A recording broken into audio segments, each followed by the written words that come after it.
이스라엘의 회복을 위한 에스겔 선지자는 이렇게 말하고 있습니다. 에스겔 36장 37절 주 여호와께서 이같이 말씀하십니다. 그래도 이스라엘 족속이 이같이 자기들에게 이루어지기를 내게 구하여야 할지니라.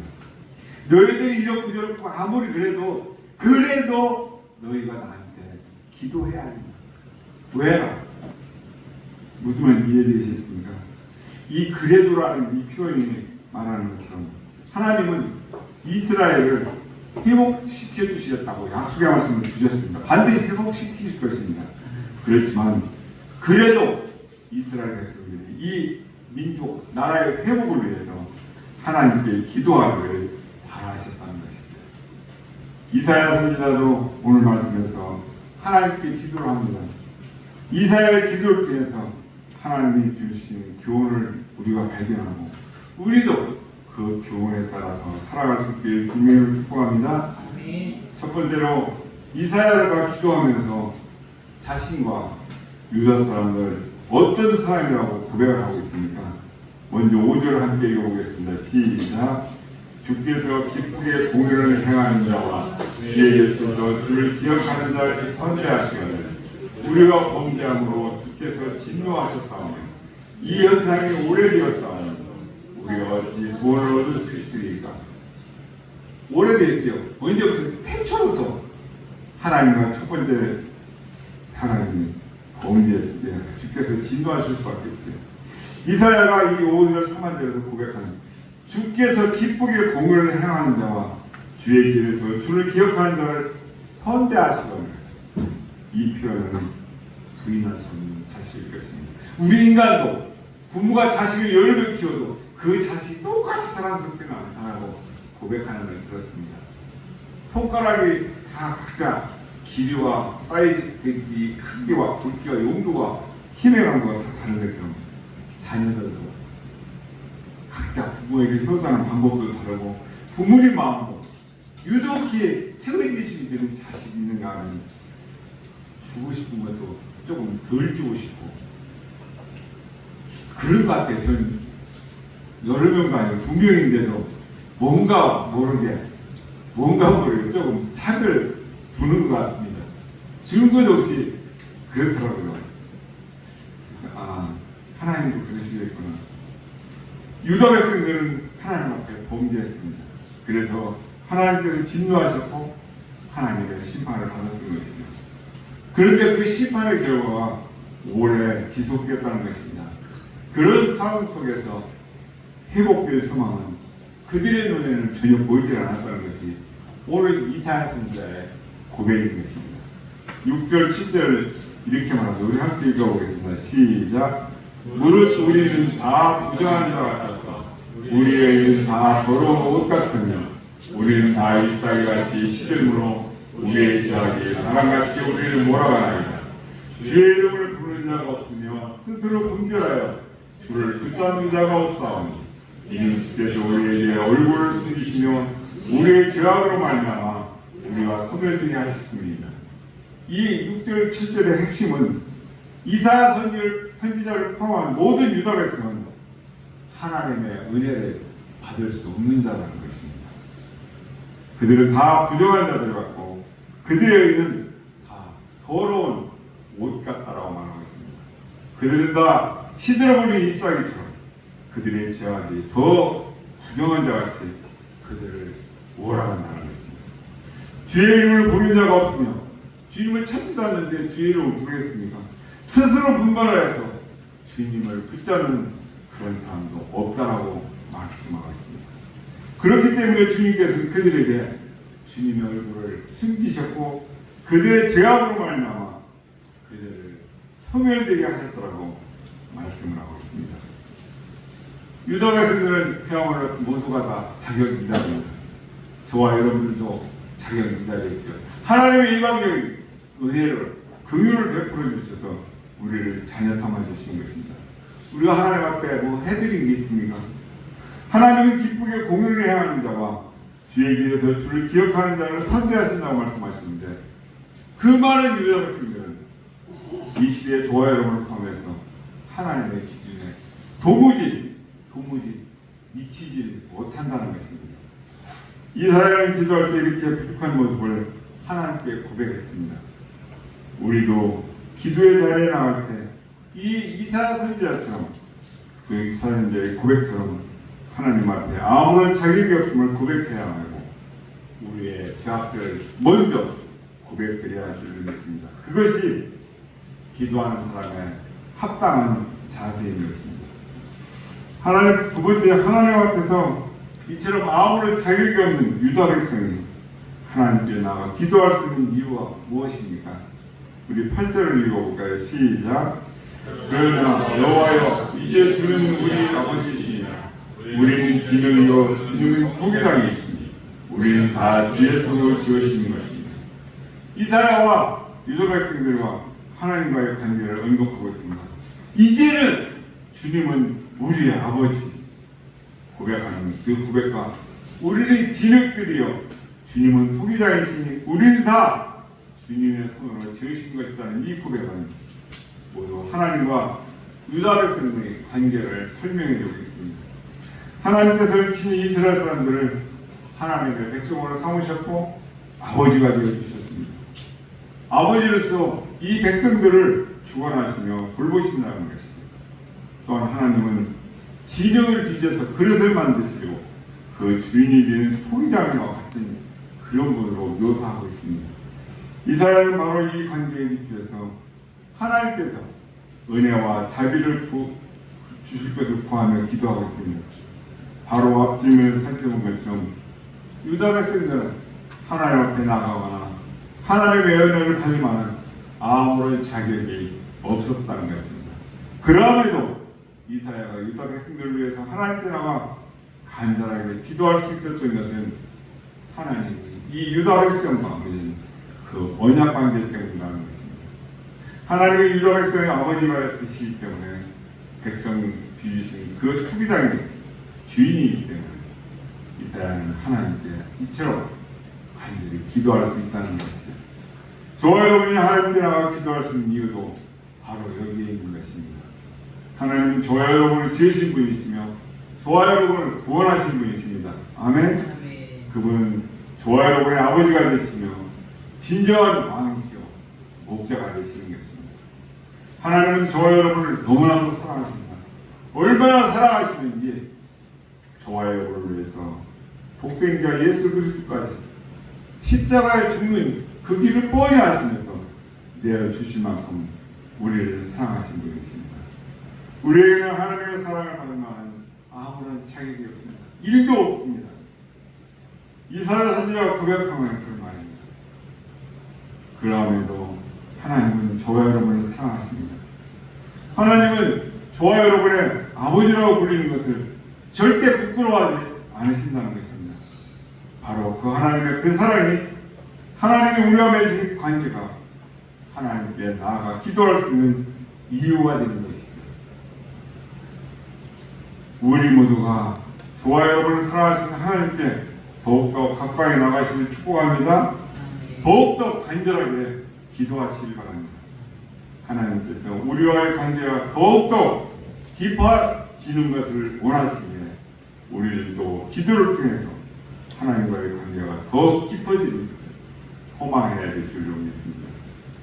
하나님은 저와 여러분이 더 가까이 하기를 원하시는데 저와 여러분은 그렇게 하지 않는다면 얼마나 속으스러운 일이겠습니까? 얼마나 무례한 일이겠습니까? 가까이 와라 하는데 우리는 점점점 놔두면 그냥 그 자리에 있을 건데 오락하면 우리가 길 가다 지나가는 학생은 야 이리 와봐 너 이리 와봐 괜히 가다가도 뒤로 쭉쭉쭉 물러가고 도망가잖아요.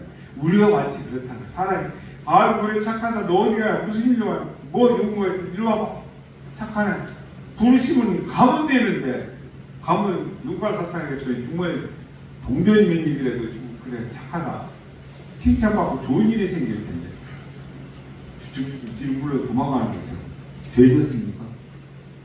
물론 우리 하나님께 제일 많이 졌죠.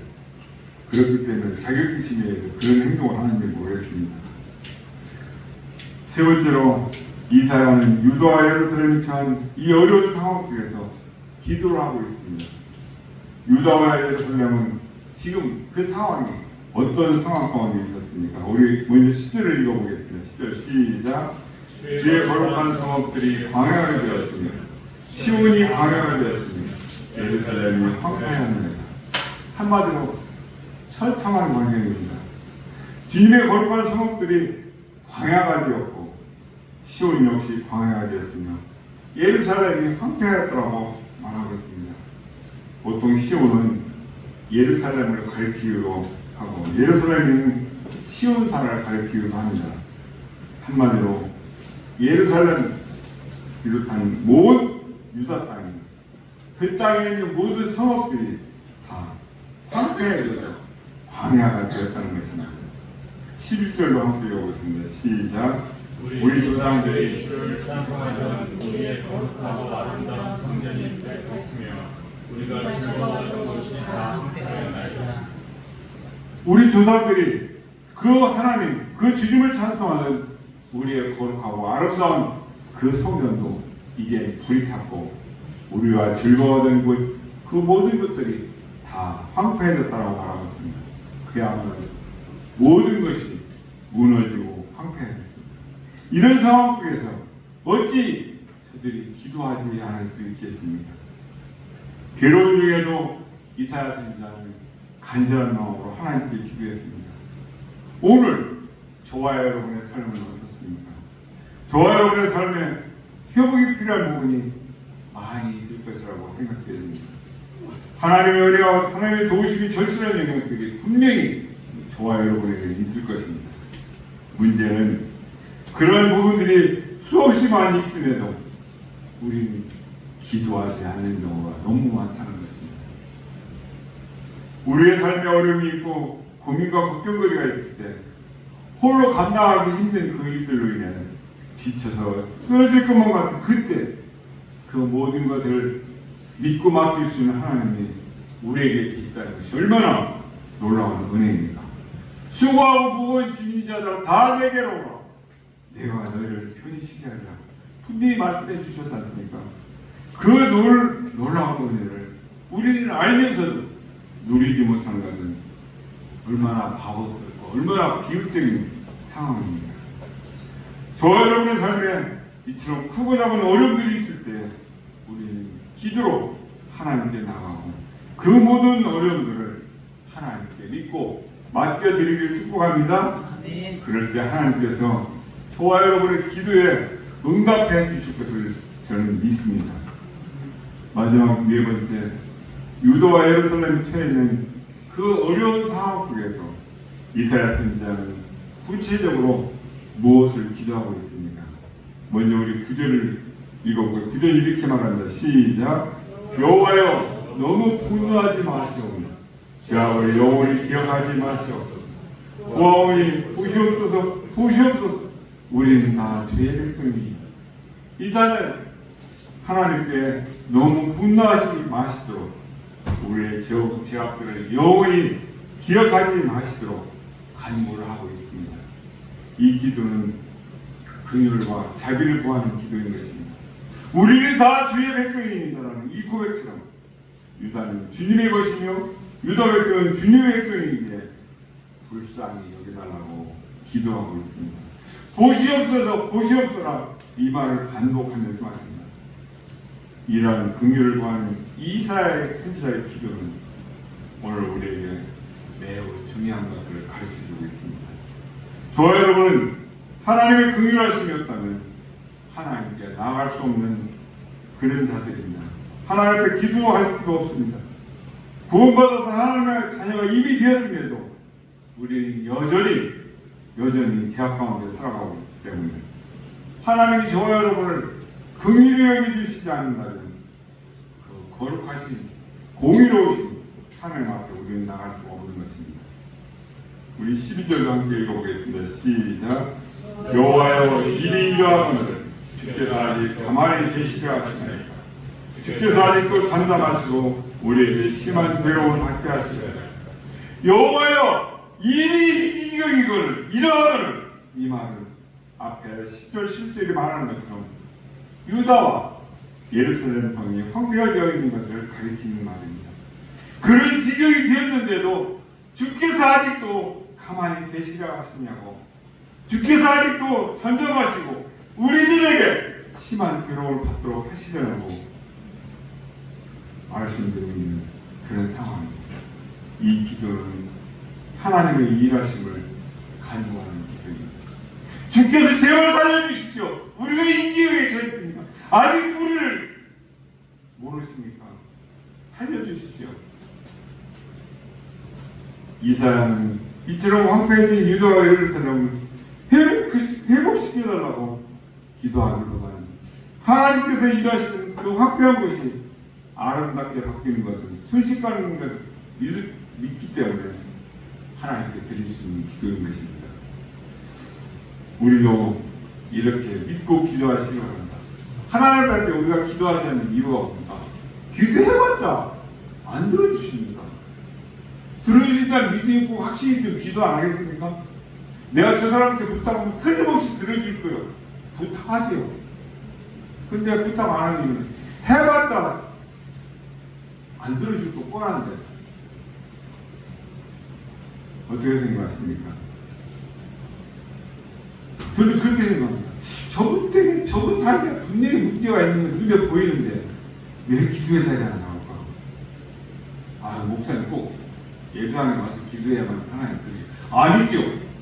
그럼 그분이 집에서 평소에 그렇게 기도할까요?